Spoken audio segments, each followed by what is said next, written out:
what's up everybody? It's Panda Paradigm Studios here, and back to getting to whatever the hell we're going to be doing. There's no rhyme or reason to this. But we had an idea to maybe watch the first couple of episodes of an anime and tell you about it, and whether yes or no we would be continuing the anime or not. So the anime is called Flying Witch, and it's on Crunchyroll. There's only 12 episodes because it was an anime that was released this year. And this is my guest, Otter Mama. Hi. As her Xbox Live name is, but we'll probably call her something else later on. Later on down the road. What do you think of Flying Witch so far? Initially I thought it was kind of like, really? But then as it progressed, it got cuter, and the funny things that happened caught you so off guard. It was like, yes, I love that. Yeah, that's true, because there is comedy in this anime. There's not a lot of comedy, but there's enough. And there's enough to make me laugh out loud, and that's when I know an anime is really good, is when it actually makes you laugh out loud.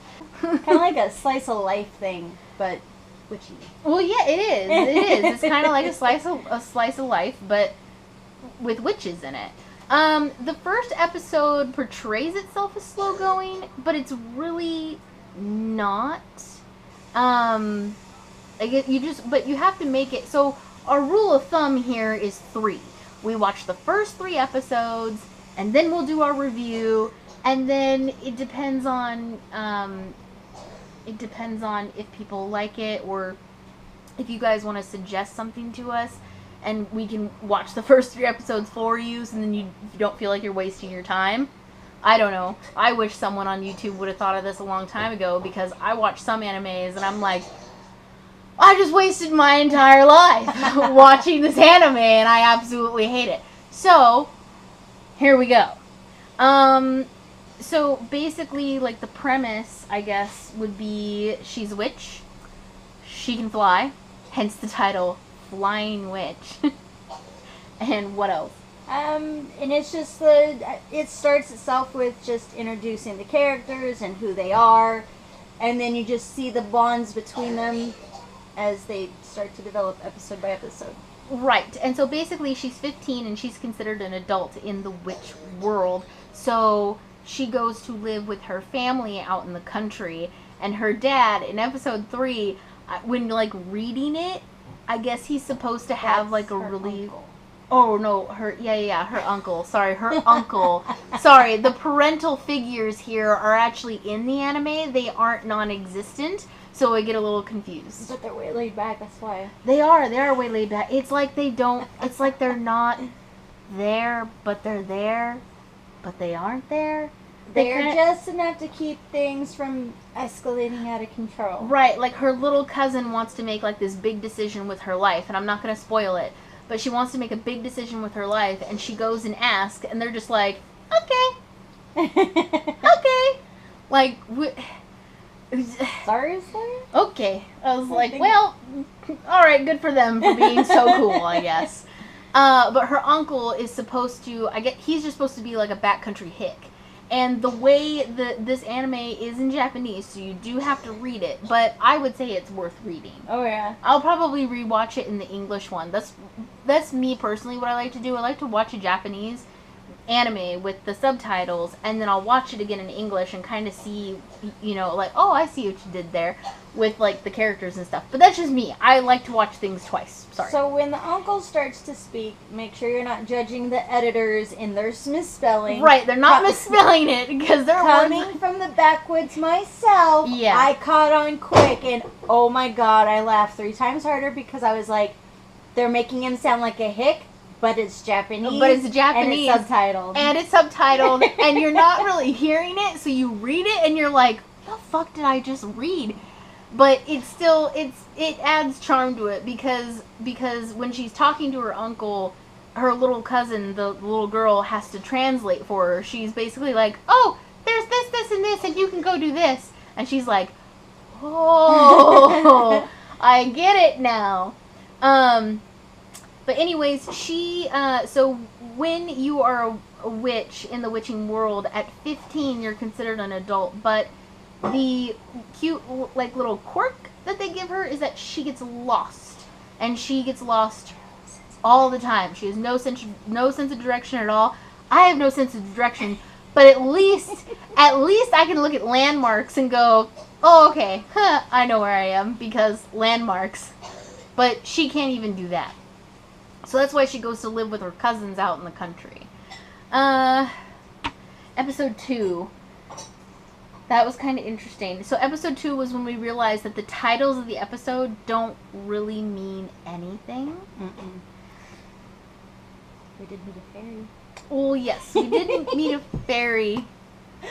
But you can't prejudge what we just said. You have to watch it for yourself. Yeah, you need to watch it for yourself. So, like, they meet a fairy, but it's not like it's not like Tinkerbell. Let's just put it that way. It's not a fairy that you would picture into your mind. Like, when you read about fairies or whatever, it's very different. Just watch the anime, because it's, I mean, the concept behind it just speaks for itself once you start to watch it.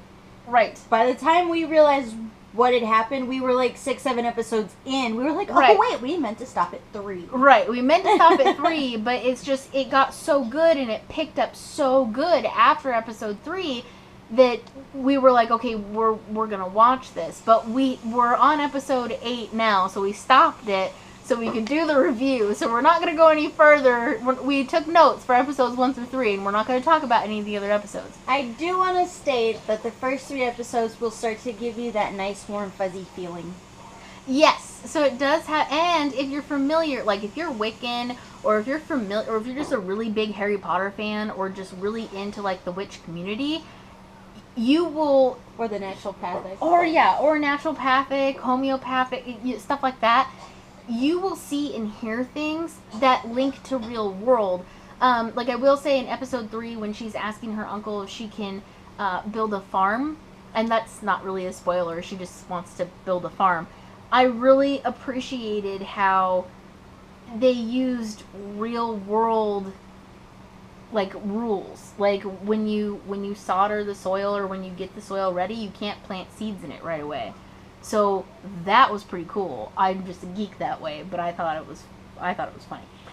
Oh yes. So back to what I was saying. The titles of each individual episode. Like the second episode, it says that the witch gets a visitor. Well, that scene in itself only lasts a couple of minutes, and then the rest of the episode is just her doing her thing, I guess. So it's really... But they do explain it. They do. They explain it. The whole interaction between them lasted 2 to 3 minutes of the actual length of the episode. But the length of the episode, they kind of fine-tune, explain things without over-explaining things, which I tend to do sometimes. More like all of the fucking time. Anyways, back to like the comedy and stuff. There's a really good interaction between her and her cousin that's kind of the same age as her. He really likes cooking, and he's always like cooking new things and having her try new things. And so she'll herbs. Right, and herbs and stuff like that. And she'll tease him. She'll be like, "You're so feminine." Make a better girl than I would. Right, you'd make a better girl than I would. So there was a little bit of comedy with that, because he just jokes right back, and it's very on time. It's very on par with the comedy. There's no... It's like the puns, and it doesn't sound disrespectful between each other. Right. It's just how family reacts with each other. Right. So in episode 3, you get to meet her sister, who is also a witch. They say a little bit about her, that she's, like, really popular. She's well known throughout the witch community, but then she's kind of she's kind of one of those characters where, like, she's really respected, but then at the same time she's just a ditz. She's such a fucking ditz. She's really good at what she does, but you're like, and then sometimes she's a little too good at what she does, and then she fucks shit up. And her sister has tried once or twice now to kind of fix her mess ups, but the one in that one episode, so that we're not like spoiling. That was so not her sister's fault, though. No, I know it wasn't. And you'll see that later on. The comedy gets better over the episodes. Will we continue watching Flying Witch? Yes. I give it a thumbs up. I think that it's a good anime. It's a good time killer. It's a feel-good, like, family fun type thing. And it's good to watch with the kiddos, too. Yeah, it's great to watch with the kids.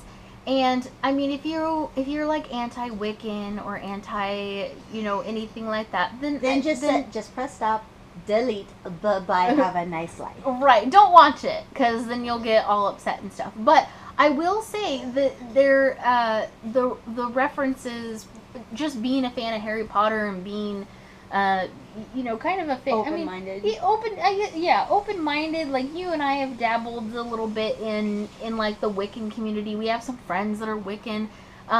More about, like, nature, and she's practicing, and, she does have... And it's not... Finding self. Yes, and this anime is not flashy. Mm-mm. And they also comment, in one of the episodes, there's a comment made by somebody. They say, oh, well, magic isn't very flashy, is it?